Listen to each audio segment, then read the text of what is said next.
Hello mga B! Another day, another vlog. Panibagong araw na naman ang aking buhay. Kamusta mga B? Bali dyan nga ay nag-aasikaso ako. Nagpa-plancha na naman nga ako para may maisuot ang mga estudyante ko. Dahil second day nga ng periodical test nila.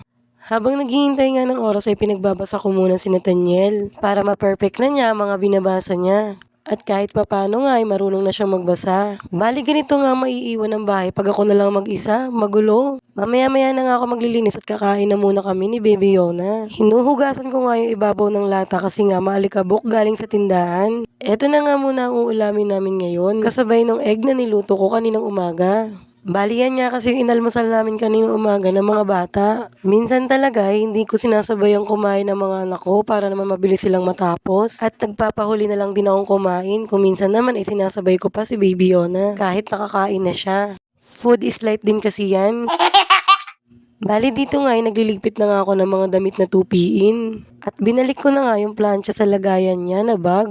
Ganito ko nga lang to nilalagay para naman masafe ito at tumagal. Actually nga, kinder pa si Kuya Leon yan. Kaya tumagal ng bongga yan. Wow!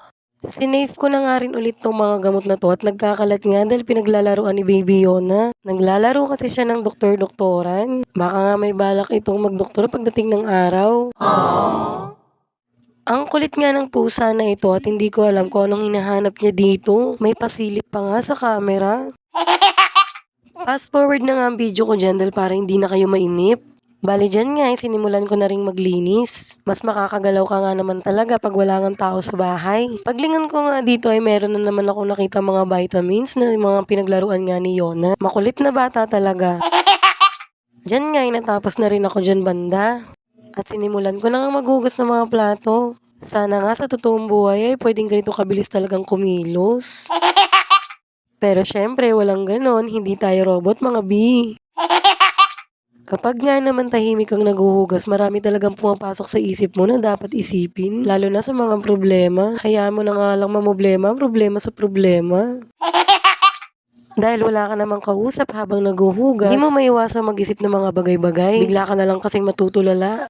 Kaya minsan sa mga oras na ganito, mas magandang mag-music ka na lang. O di naman kaya mag-videoke kapag wala kang ginagawa kung meron kang naiisip na hindi magaganda para ma-divert sa positive ang isipan mo. Or kung makakaluwag-luwag naman ay maganda rin na mamamasyal kasama ng buong pamilya mo para maiba naman kahit isang araw ang mundong ginagalawan mo. Basta kahit anong problema, positive vibes lang. Tapos na pala ako maghugas, hindi ko na napansin. Wow, ang ganda ng panahon. So paano? Hanggang dito na lang. Bye mga B! Thanks for watching!